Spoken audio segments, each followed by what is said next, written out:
नमस्कार, मैं हूं आपके साथ पूर्वी राय और आप देख रहे हैं एस न्यूज 24।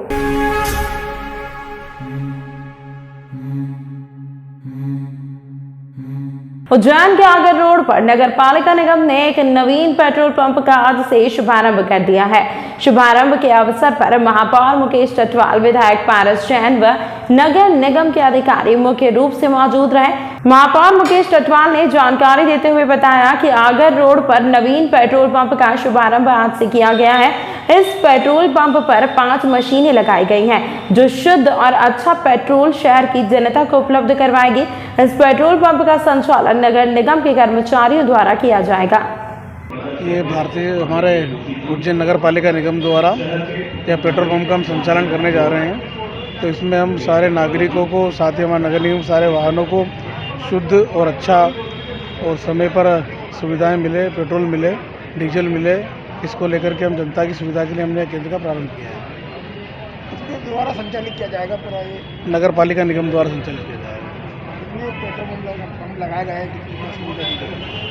5 मशीनें। पेट्रोल पंप में हमारी 5 मशीनें हैं और थोड़े समय बाद में CNG भी हम प्लांट चालू कर देंगे और CNG गैस भी ऐसे बनाई जाएगी। दशहरा मैदान में स्थित शासकीय उच्चतर माध्यमिक विद्यालय में 12वीं कक्षा की अध्ययनरत छात्रा वर्षा पिता कमल किशोर की अचानक तबीयत बिगड़ गई और वह बेहोश हो गई। बेहोशी की हालत में स्कूल स्टाफ बेहोशी की हालत में छात्रा को उपचार के लिए फ्रीगंज स्थित माधवनगर अस्पताल पर लेकर पहुंचा। यहाँ डॉक्टर ने छात्रा को ICU में भर्ती कर प्राथमिक उपचार कर ब्लड प्रेशर चेक कर खून की जाँच कर लैब में जाँच हेतु बताया। यहाँ डॉक्टर ने छात्रा को ICU में भर्ती कर प्राथमिक उपचार कर ब्लड प्रेशर चेक कर खून की जांच कर लैब में जांच हेतु बताया। बता दें कि छात्रा तराना तहसील के गांव झलनवाड़ा की रहने वाली है और छात्रा दशहरा मैदान में स्थित होटल में रहती है। स्कूल के प्रिंसिपल ने बताया कि छात्रा की पिछले कुछ दिनों से तबीयत खराब थी, इसी वजह से वह 4-5 स्कूल से छुट्टी पर थी और पिछले 3-4 दिनों से ही पुनः स्कूल आने लगी है। आज छात्रा की तबीयत खराब होने पर तत्काल उपचार के लिए अस्पताल में भर्ती कराया है और अभी तबीयत नॉर्मल है और उसका पूर्व से प्राइवेट हॉस्पिटल उपचार चल रहा है। हो गया उसे क्या प्रॉब्लम है एकदम? हाँ, ये वर्षा नाम की बच्ची है। पिता का नाम है कमल किशोर, उम्र 17 वर्ष है। इसको बेहोशी की हालत में लेकर आए हैं। अभी हालत इसकी स्थिर है और जांच के लिए ब्लड सैंपल भेजे हैं, क्योंकि अभी उसका नॉर्मल है, लेकिन अभी कुछ बोल नहीं रही वो। कौन से स्कूल की? शासकीय कन्या उच्चतर माध्यमिक विद्यालय दशहरा मैदान। आपका नाम बताइए। Doctor SS दबोरिया। एक बालिका यहाँ जो पढ़ती है, वर्षा, पिता कमल किशोर सोलंकी, वो झरनावदा तराना की रहवासी है और 8-10 दिन से वो आ नहीं रही थी। पूर्व में ही अपने घर पर ही बीमार थी और 2 दिन पूर्व से यहाँ पर आना शुरू किया था और आज उसका स्वास्थ्य थोड़ा ख़राब हुआ तो तत्काल यहाँ एक मैडम के साथ और एक मैडम की कार से उसको माधवनगर हॉस्पिटल भिजवाया है। यहाँ पे कहाँ रहती है भैया? यहाँ पर प्री मैट्रिक हॉस्टल जो है वहाँ पर रहती है। वहाँ की वार्डन भी आ गई थी और वो भी साथ में हॉस्पिटल गई थी। आपका नाम बताइए। आपका नाम है? मैं अभिमन्यु व्यास, प्राचार्य। मध्य प्रदेश में लव जिहाद के बाद अब लैंड जिहाद भी हो रहा है। यह कहना उज्जैन के हिंदू संगठनों के मुताबिक उज्जैन के ऐतिहासिक रामघाट के पास बनी मजार पर मुसलमान मस्जिद के निर्माण की कोशिश कर रहे हैं। बड़ा गुंबद तैयार कर लिया है। पुलिस प्रशासन का कहना है कि निर्माण कार्य की तैयारी चल रही थी, समझाइश के बाद काम बंद कर दिया है। दरअसल उज्जैन की शिप्रा नदी के रामघाट के किनारे पर हजरत मौलाना मुगीसुद्दीन मौज चिश्ती रहमतुल्लाह अलैह नामक एक दरगाह है, जो कि अति प्राचीन है। दरगाह पर निर्माण को लेकर कार्य शुरू कर दिया गया था। सोशल मीडिया पर फोटो वायरल होने के बाद हिंदुवादी संगठनों ने विरोध जताया, तो वहीं नगर निगम प्रशासन ने एक नोटिस जारी कर तत्काल निर्माण को रोकने को कहा। मामले को लेकर लगातार विरोध प्रदर्शन चल रहा है, जहां एक और हिंदूवादी संगठनों ने टावर चौक पर पुतला दहन किया, तो वहीं शिप्रा नदी के रामघाट के पंडे पुजारियों का भी विरोध किया जा रहा है। वहीं दूसरी ओर हिंदूवादी संगठनों ने कलेक्टर कार्यालय पहुंचकर जिला कलेक्टर को अवगत करवाया। कलेक्टर का कहना है कि निर्माण कार्य को रुकवा दिया गया है। मजार की गुंबद पूर्व में निर्माण की गई है, वर्तमान में कोई नया निर्माण नहीं हुआ है। वहीं दरगाह के प्रबंधक के मुताबिक दरगाह का इतिहास तकरीबन 700 साल पुराना है। हजरत निजामुद्दीन औलिया के शिष्य की यहाँ मज़ार है, जिसके चलते दरगाह बना है। जिस गुंबद की बात हो रही है वह 10 से 12 साल पहले बना है। यह दरगाह है, यहाँ कब्रिस्तान भी है। ऐसे में मस्जिद यहाँ नहीं बन सकती। 1996 के सरकारी दस्तावेजों के ब्लूप्रिंट में भी यहाँ दरगाह पर गुंबद बना हुआ था। उसकी साफ सफाई के लिए हमने तैयारी की थी, लेकिन विवाद के बाद अब हमने काम बंद कर दिया है। यहाँ पर मौलाना मौद चिश्ती की दरगाह थी। यहाँ पर दरगाह थी छोटी से, उसे बड़ा रूप यहाँ पर दिया जा रहा है। आप देख रहे हैं कि शिखर बना करके यहाँ पर मौलाना मौज का शिखर और गुम्बज बनाई जा रही है, क्योंकि यहाँ पर 100 वर्ष 50 वर्ष पहले छोटी सी मज़ार थी और यहाँ पर कब्रिस्तान था, जहाँ पर मुस्लिम समाज के लोग जिसके यहाँ पे भी डेट हो जाती थी उसको यहाँ पर दफनाते थे। और जहाँ भी शमशान रहता है या कब्रिस्तान रहता है वहाँ पर मस्जिद नहीं रहती है। कब्रिस्तान का मज़ार था, यहाँ पर मौलाना मौद चिश्ती जी की जरा सी मज़ार थी। वहाँ पर आप देख लीजिए कि अब नया निर्माण चल रहा है और हम शासन प्रशासन कौन इसे परमिशन दे रहा है, क्योंकि 2016 में भी हमारा शिव मंदिर यहाँ पर चौड़ीकरण के रूप से तोड़ दिया गया था। और जब शासन ने भी मंदिर हमको भी कहा था कि आपका मंदिर बना के देंगे, लेकिन आज देख लीजिए आपके बिना परमिशन से इतना कार्य हो रहा है यहाँ पर। आप लोगों की क्या हमारी यह मांग है कि इसको या तो काम को रोक दिया जाए तुरंत यहाँ पर, और जैसा हमारे कोई धर्म से वो विरोध नहीं है, जैसा यथावत था मस्जिद दरगाह वैसे ही रहे और नया काम ना हो। क्या नाम है आपका? पंडित लोटा गुरु। मेरे नज़दीक तो कोई विवाद नहीं है, मगर आप कह रहे हैं कि विवाद है, तो मुझे तो ना तो जो है प्रशासन की तरफ से कोई सूचना है, ना निगम की तरफ से कोई सूचना है। भाई मैं भी देख रहा हूँ वो व्हाट्सएप पे, फेसबुक पे, इन पे जो है ये अपनी अपनी तरह से लोग कर रहे हैं, तो प्रशासन को इसको रोकना चाहिए और ये ठीक बात नहीं है। ये जो है आस्थाना 700 वर्ष पुराना, हमने अभी 669वां उर्स मनाया। उर्स में भी बहुत सारे हिंदूवादी संगठनों ने आकर जो है, तो हमने तो उनकी भी बात मानी और हमने अपनी कव्वाली को ऊपर किया। हमने हमेशा जो है भाईचारे को कायम रखने की बात करी, मोहब्बत की बात करी, और हमारा जो है ये उज्जैन शहर है, अमन का शहर है। इसमें भाईचारा हमारा यहाँ जो है बढ़ चढ़ के बोलता है। जिधर भी जाएंगे आप तो हमेशा जो है भाईचारे की बात होती है, मोहब्बत की बात होती है, इंसानियत की बात होती है, और यहाँ तो ये आस्थाना ही जो है इंसानियत की बात करता है। आप बसावट के एतबार से भी देखेंगे तो सांप्रदायिक स्वार्थ की जिंदा जावेद मिसाल है। ये हमने जहाँ सिंहस्थ कुंभ 12 साल में कुंभ भराता है, उसमें जो है 3 हम प्याव लगाते हैं, 24 घंटे लंगर जहाँ खिलाते हैं, संतों का सम्मान करते हैं, वर्ल्ड का मीडिया आता है उसको हम यहाँ ठहराते हैं, उनकी व्यवस्था करते हैं, उनका सम्मान करते हैं। तो हमारे यहाँ तो कोई मामला है ही नहीं। हिंदूवादी संगठनों का आरोप है कि आप यहाँ कंस्ट्रक्शन कर रहे हैं। नहीं, कोई कंस्ट्रक्शन नहीं, आपके सामने है। कंस्ट्रक्शन कोई जो है बात ही नहीं है। हाँ, अभी उर्स था तो हमने वो पुताई वगैरह के लिए जो है स्ट्रक्चर, वुडन स्ट्रक्चर बांधा ज़रूर था, और वो हमने हमारा रिपेयरिंग काम करना था, उसमें भी उनका जो है मसला आया तो हमने वो भी हटा दिया। मेरा सैयद मोहम्मद नूर नाम है, भैयू भाई के नाम से मुझे उज्जैन वासी जानते हैं।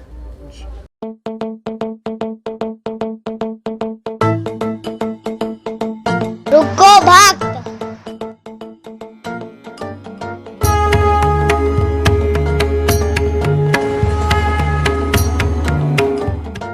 अगर मुझे भोग लगाना ही है तो उज्जैन के पास ही टोटल साई पैलेस के दाल वाफले एवं लड्डुओं का ही भोग लगाया जावे। जो आज्ञा प्रभु।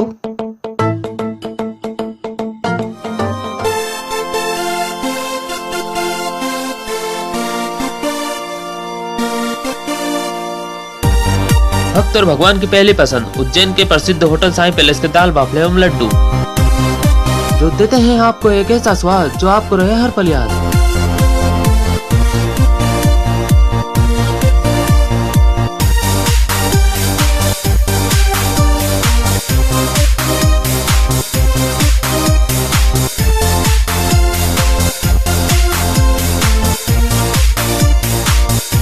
भोजन के बाद शाही पान का भी आनंद उठाइए। होटल केसर लक्ष्मी के पास महाकाल चौराहा उज्जैन। हमारी अन्य शाखाएं राजकुमार होटल के पास फ्रीगंज उज्जैन एवं सुंदरबन डाणी Mangla road Ujjain. Phone number 07344061888।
मेरे किए हुए काम को कोई काट दे तो उसे नगद इनाम। गृह कलेश, कर्ज मुक्ति, प्रेम विवाह, जादू टोना या करनी, पति पत्नी में अनबन, सौतन या दुश्मन से छुटकारा, विदेश यात्रा में रुकावट, संतान प्राप्ति, फिल्मों में प्रवेश, कोर्ट कचहरी जैसी समस्याओं का समाधान। उज्जैन के चिमनगंज थाना क्षेत्र के ढांचा भवन में बदमाश मोन्टू गुर्जर ने सरकारी बगीचे पर कब्जा कर लिया था। सूचना मिलने पर नगर निगम और पुलिस की टीम मौके पर पहुंची और बदमाश के कब्जे से नगर निगम के बगीचे को छुड़वाया है।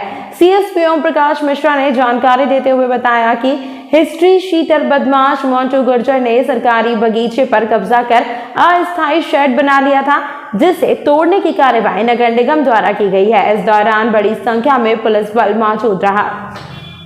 कार्रवाई की जा रही है। अब मैं ये ढांचा भवन के पास में नगर निगम का गार्डन है, इसमें सूचना थी कि मोन्टू गुर्जर के द्वारा अवैध रूप से इस पर कब्जा किया गया है, तो नगर निगम ने कब्जा हटाने का आदेश जारी किया गया था। उसके तारतम्य में पुलिस बल लगा के नगर निगम के द्वारा सारा कब्जा हटाया गया है। जो भी उसने स्ट्रक्चर बनाया था उस स्ट्रक्चर को तोड़ा गया है। यही कार्रवाई आज यहाँ पे की गई है। मकान भी है जिन पर कार्रवाई होना चाहिए, लेकिन इस तरह की बात सामने आ रही है। सर, किस तरह की कार्रवाई आगे की जाना है और कब तक स्टे रहेगा? हाँ, नगर निगम ने कुछ मकानों को तोड़ने के आदेश जारी किए थे। उस आदेश के तारतम्य में संबंधित अभ्यर्थीगणों ने माननीय न्यायालय से स्टे ले लिया है, तो स्टे विकेट करने की कार्रवाई नगर निगम के द्वारा की जा रही है। जैसे स्टे विकेट होता है तुरंत ही तोड़ने की कार्रवाई की जाएगी। उज्जैन अत्यंत हर्ष का विषय है कि निर्मला महाविद्यालय उज्जैन शिक्षा संस्कृति उत्थान न्यास एवं association of Indian college principles के संयुक्त तत्वाधान में राष्ट्रीय शिक्षा नीति 2020 कार्यान्वयन एवं चुनौतियां विषय पर एक दिवसीय राष्ट्रीय संगोष्ठी का आयोजन 16 दिसंबर 2022 को किया जा रहा है।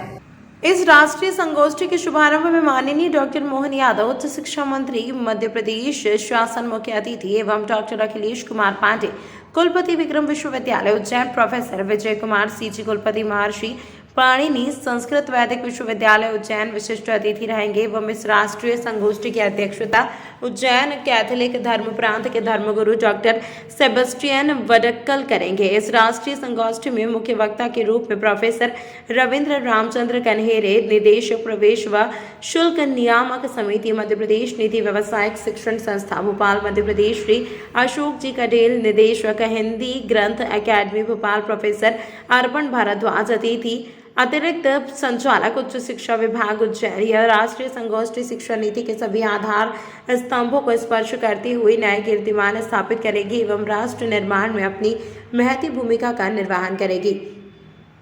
इस राष्ट्रीय संगोष्ठी के माध्यम से नए शोध एवं नवोन्मेष प्राप्त होंगे। इस राष्ट्रीय संगोष्ठी की रूपरेखा 11 नवंबर 2022 को रखी गई एवं 30 दिन से भी कम समय में महाविद्यालय परिवार द्वारा इस संगोष्ठी को मूर्त रूप दिया गया है। यह सभी शिक्षाविद राष्ट्रीय शिक्षा नीति 2020 के अंतर्गत उच्च शिक्षा संस्थानों के गुणात्मक कार्यों में प्रतिमान बदलाव, बहुविषयक शिक्षा और अनुसंधान, अभिनव शैक्षणिक दृष्टिकोण और मूल्यांकन शिक्षा का डिजिटलीकरण पर विचार विमर्श कर शिक्षा नीति के क्रियान्वयन एवं चुनौतियों के सफल संचालन का प्रयास करेंगे। इस राष्ट्रीय संगोष्ठी में 4 तकनीकी सत्र प्राचार्यों, शिक्षकों, शोधार्थियों एवं विद्यार्थियों के लिए ऑनलाइन एवं ऑफलाइन आयोजित होंगे एवं सर्वश्रेष्ठ शोध पत्र प्रस्तुत करने वाले को पुरस्कृत किया जाएगा। राष्ट्रीय संगोष्ठी है सर, इसकी संरचना जो है उसमें एक हमारा उद्घाटन सत्र है, उसके बाद लंच के बाद हमारे अकादमिक सत्र होंगे, अकादमिक सत्र के बाद हमारे जो अकादमिक सत्र में अवार्ड निर्धारित होंगे, अवार्ड डिस्ट्रीब्यूशन, सर्टिफिकेट डिस्ट्रीब्यूशन और वैलिडिक्टरी सेशन होगा। कितने वर्षों से ये कार्यक्रम आयोजित क्या है? सर हमारा 4 वर्ष का कॉलेज है, छोटा कॉलेज है, अभी बहुत यंग कॉलेज है और ये पहली नेशनल कॉन्फ्रेंस है जो निर्मला कॉलेज के प्रांगण में आयोजित हो रही है। 3 आयोजक हैं जिनके संयुक्त तत्वाधान से ये आयोजित हो रही है। एक तो निर्मला कॉलेज है जो डायसिस ऑफ उज्जैन का कॉलेज है, दूसरा association of Indian college principles एक पंजीकृत संस्था है सिर्फ प्रिंसिपल्स की, जो भारतवर्ष में 1500 से अधिक प्रिंसिपल्स उसके मेंबर हैं, और तीसरा जो हमारे साथ है वो शिक्षा संस्कृति उत्थान न्यास है और शिक्षा संस्कृति उत्थान न्यास जिस दिन से कॉलेज खुला है उसी दिन से हमारे साथ जुड़ा हुआ है। ये 3 आयोजकों के तत्वाधान में संयुक्त तत्वाधान से हो रही है। इसका मकसद क्या है? मकसद ये है सर कि 2 वर्ष हो गए हैं। हमारा प्रदेश पहला प्रदेश था जिसने शिक्षा नीति लागू करी थी। 2 वर्ष में हम सबको अनुभव हो गया है। प्राचार्यों की जो अनुभव है वो छात्रों के अनुभव से भिन्न है। तो एक अकादमिक सत्र सिर्फ प्राचार्यों के अनुभव को साझा करने के लिए है, एक जो हमारे शिक्षकगण हैं उनके लिए है, एक जो हमारे रिसर्च स्कॉलर्स हैं, जैसे कि आपको पता ही होगा पीएचडी की गाइडलाइंस वगैरह निरंतर बहुत बदलाव आता जा रहा है, और एक हमारा अकादमिक सत्र जो है वो केवल हमारे छात्रों के लिए डेडिकेटेड है। धार्मिक नगरी उज्जैन के आगर रोड पर नगर निगम परिसर में बुधवार को एक बार फिर तिरंगा झंडा लगाया गया है। गौरतलब है कि उज्जैन नगर पालिका निगम परिसर में कई सालों से तिरंगा झंडा लगाया जाता है, लेकिन कुछ समय से उसे हटा दिया गया था। अब जिस पर फिर से लगाया गया है, नेता प्रतिपक्ष रवि राय ने जानकारी देते हुए बताया कि हमें यहाँ स्थान खाली लगा, तब हमने महापौर से कांग्रेसी एवं बीजेपी के पार्षदों ने उन्हें अवगत करवाया। तत्काल रूप से तिरंगा लाकर फिर से वहां पर लगाया गया।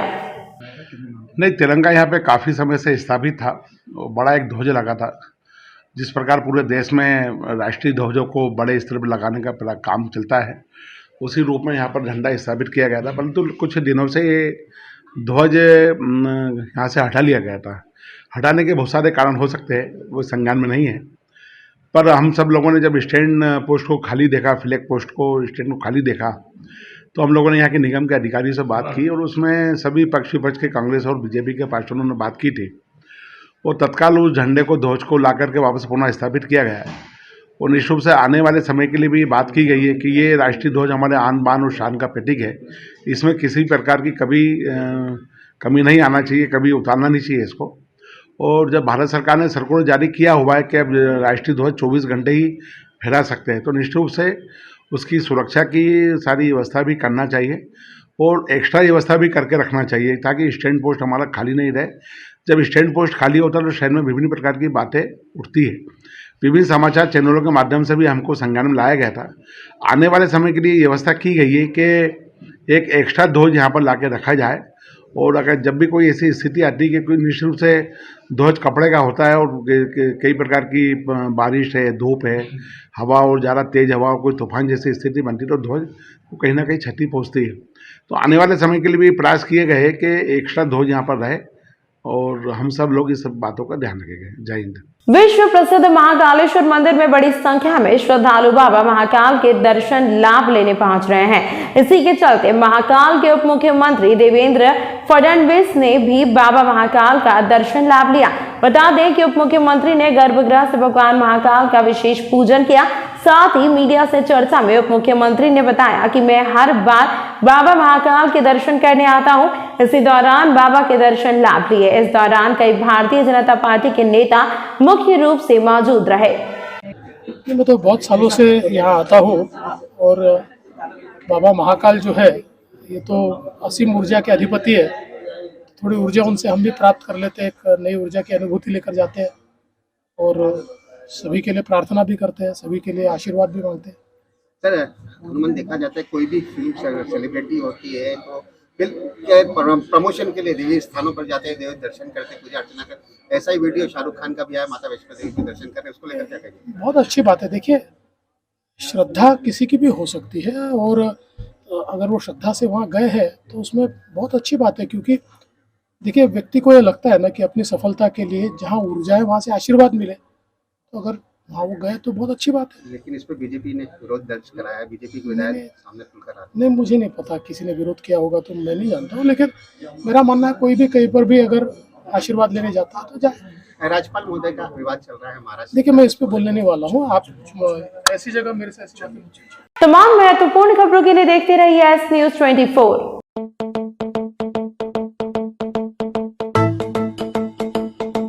रुको भक्त,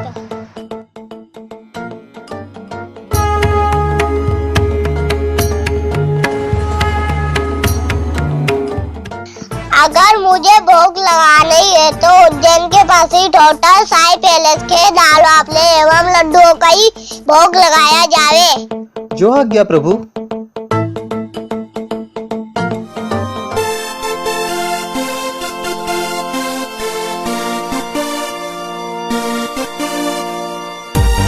भक्त और भगवान की पहली पसंद उज्जैन के प्रसिद्ध होटल साईं पैलेस के दाल बाफले एवं लड्डू, जो देते हैं आपको एक ऐसा स्वाद जो आपको रहे हर पल याद।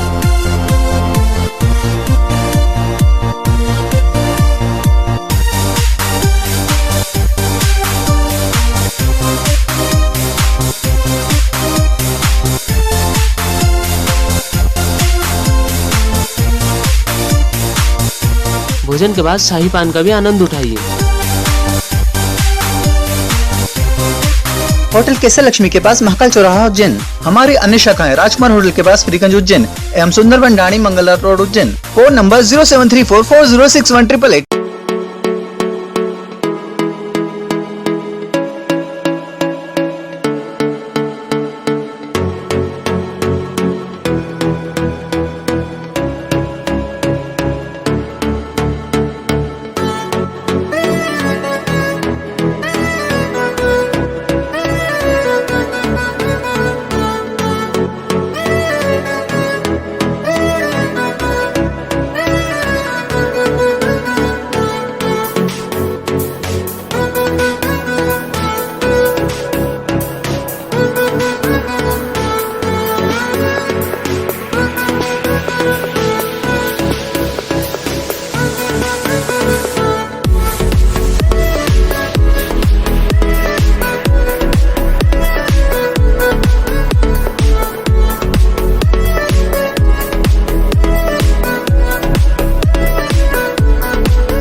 मेरे किए हुए काम को कोई काट दे तो उसे नगद इनाम। गृह कलेश, कर्ज मुक्ति, प्रेम विवाह, जादू टोना या करनी, पति पत्नी में अनबन, सौतन या दुश्मन से छुटकारा, विदेश यात्रा में रुकावट, संतान प्राप्ति, फिल्मों में प्रवेश, कोर्ट कचहरी जैसी समस्याओं का समाधान